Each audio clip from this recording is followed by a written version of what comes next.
talking about task 1 academic.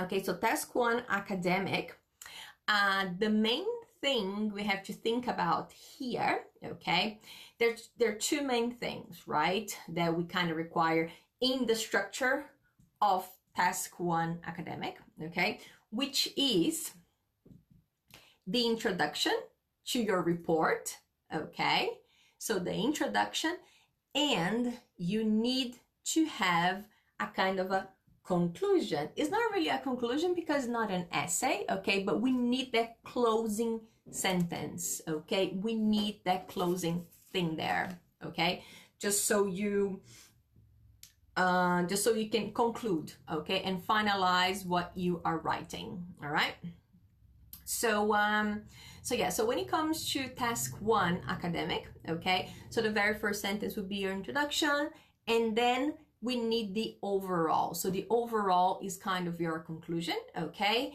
but the question is, where does the overall go? All right, so a lot of people like to put the overall as the last sentence, okay, last paragraph, okay, or the second paragraph right under the introduction.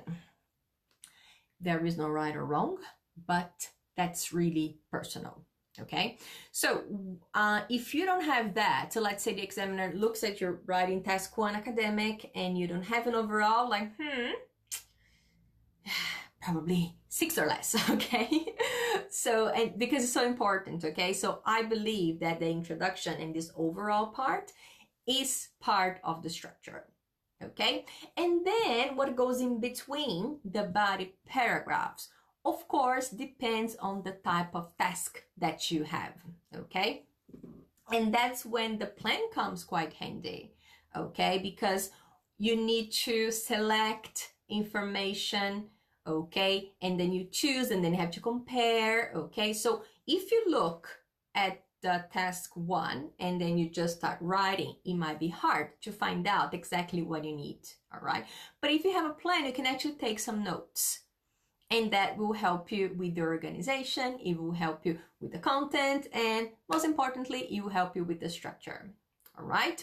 So, depends on the task. So it's hard for me to say how many paragraphs you need, especially body paragraphs, okay, because it depends on the structure itself, okay, but I suggest 1 topic per paragraph, okay, so that would be the best idea here, all right? So writing task 1 academic, okay, introduction, overall, and the paragraphs in the middle, okay? And there is no right amount of body paragraphs because it actually depends on the type of task that you have, okay? But again, remember, each paragraph should have 1 idea in it. Otherwise, it's not organized, and if you have just 1 big block, you're lacking structure and you might not get your 7 blocks.